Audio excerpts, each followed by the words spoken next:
Could LaMelo Ball be coming to the Boston Celtics? I am Will Scott. You are watching Celtics Today. We're going to talk about that on today's show, the possibility of maybe trading for LaMelo Ball. But first, we'd really appreciate you sharing this video. Here is how you do that.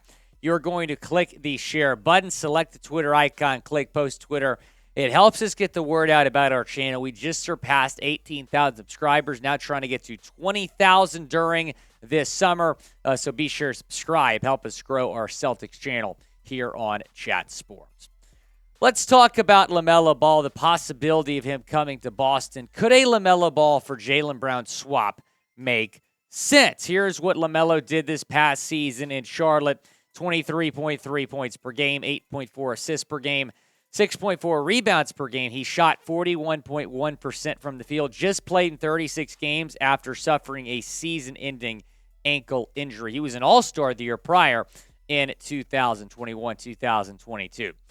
Fansided put together this trade idea here, and this is interesting. The Celtics received LaMelo Ball, Nick Richards, solid big man, maybe you can bring him off the bench, a 2025 first-round pick, a 2026 second-round pick, and then the Hornets would get Jaylen Brown. The Hornets have been a team linked to Jaylen Brown here the last couple of weeks, so you would have a Jaylen Brown for LaMelo Ball swap. You'd also be getting Nick Richards and 2 draft picks. Now, would you do this trade if you are Brad Stevens and the Celtics? Type D for deal or type ND for no deal down in the comments section.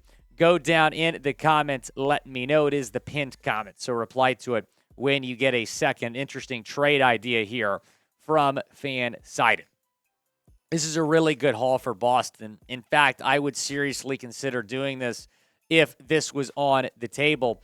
And if I was Brad Stevens, I really would consider it. If Jaylen Brown does not want to sign a max extension, you have to get the best possible trade for him. Like I said, like I've been saying, you have got to make a decision on Jaylen Brown one way or another. Either extend him or trade him. You can't go into this upcoming season without anything having happened with Jaylen Brown. That is a really good package. You'd be getting a potential superstar in LaMelo Ball, a guy that is only 21 years old, made an all-star team at the age of 20.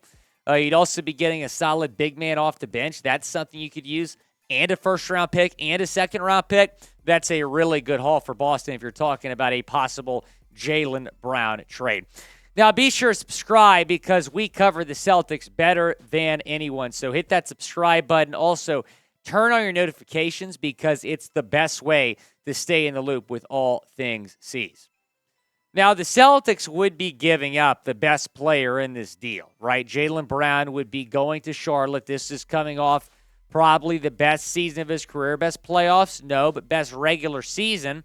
26.6 points per game, 3.5 assists per game, 6.9 rebounds per game, 49.1% from the field. He shot 33.5% from three-point range, and because he made an All-NBA team, he is eligible for a max extension that would pay him north of $50 million per year.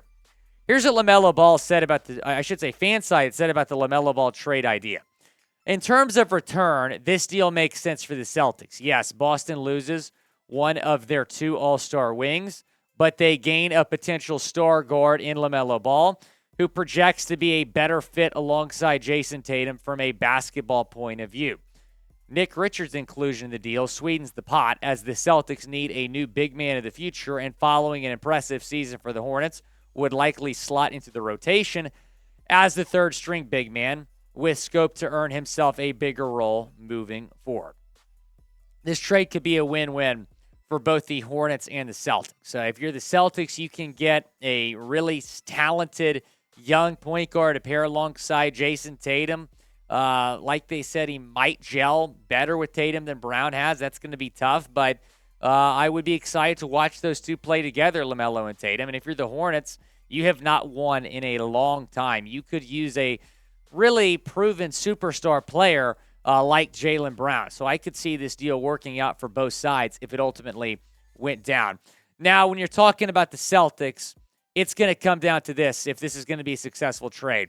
How do LaMelo Ball and Jayson Tatum gel? Because if those two don't gel well, if those two aren't winning games, then this trade would blow up in the Celtics' face. Those two would have to play team basketball, obviously get others around them involved as well. But could LaMelo Ball be the number 2 on a championship team next to Jayson Tatum? That would be the question that I would have. Would Tatum and LaMelo work? Y for yes, N for no, down in the comment section. Go down, let me know. Do you think Jayson Tatum and LaMelo Ball would work, having those two as your top 2 players? Now, even if you acquired LaMelo Ball, you'd still have to make more moves, obviously. You probably have to go out and get a really solid number 3 to put in the starting rotation. Nick Richards, really good big man, so you fill that void. But you probably need more shooting, so you'd have to make more moves, even if you were able to flip Jaylen Brown for LaMelo Ball. Maybe one of those moves is trading Malcolm Brogdon. Brogdon is probably going to be in some trade rumors as well. Fansided, in addition to that LaMelo Ball trade idea, had a few Malcolm Brogdon trade ideas that we are going to discuss on today's show. So they said, and they had a couple different takes here, but they said this would be too little. The Celtics would probably need more than this for Malcolm Brogdon to be Brooklyn-bound, but here's their trade idea. Celtics receive Dorian Finney-Smith and Patty Mills. The Nets receive Malcolm Brogdon. Brogdon, 6th man of the year, but I would be not shocked, put it that way, if he were to get moved this offseason following a disappointing performance in the playoffs. It is worth noting, though, he was hurt in the Eastern Conference Finals. Celtics would be getting Patty Mills, good shooter off the bench, and Dorian Finney-Smith. Producer Coop, is it a hot take to say he's one of the best defensive players in the league? He struggled after the trade from Dallas when he was traded to Brooklyn and had a rough year shooting the ball as well, but he is one of the best wing defenders, and he's affordable at only $13 million a year. Right. I think, and in my perfect offseason video, it was either get him or Jeremy Grant because you really need a good wing defender who can also score at times, but I would like Dorian Finney-Smith in this deal, but Fansided says this would probably be too little, that the Celtics would need more than what they're getting here. They said this might be too much, giving up too much. Celtics receive Kristaps Porzingis, who was pretty good last couple of seasons. Wizards receive Malcolm Brogdon, Grant Williams, and Mike Muscala. So they say in this trade, the Celtics would probably be giving up too much. They'd be giving up the 6th man of the year, Malcolm Brogdon. Grant Williams, who's a restricted free agent, may be part of a sign-in trade if this happens. And then Mike Muscala, who was acquired at the trade deadline from Oklahoma City. Porzingis is really intriguing as a possible trade candidate, and you could get him without having to give up Jaylen Brown. He could be your number 3. He's had success as a big man in this league, can shoot the 3 ball. He's really intriguing. I don't think the Wizards are going to shop him, but if they do, I think that it could be an intriguing move. He is a player option. Is that right? So he's a player option. So if he opts out of that, he could be a free agent. The Celtics could maybe get him that way.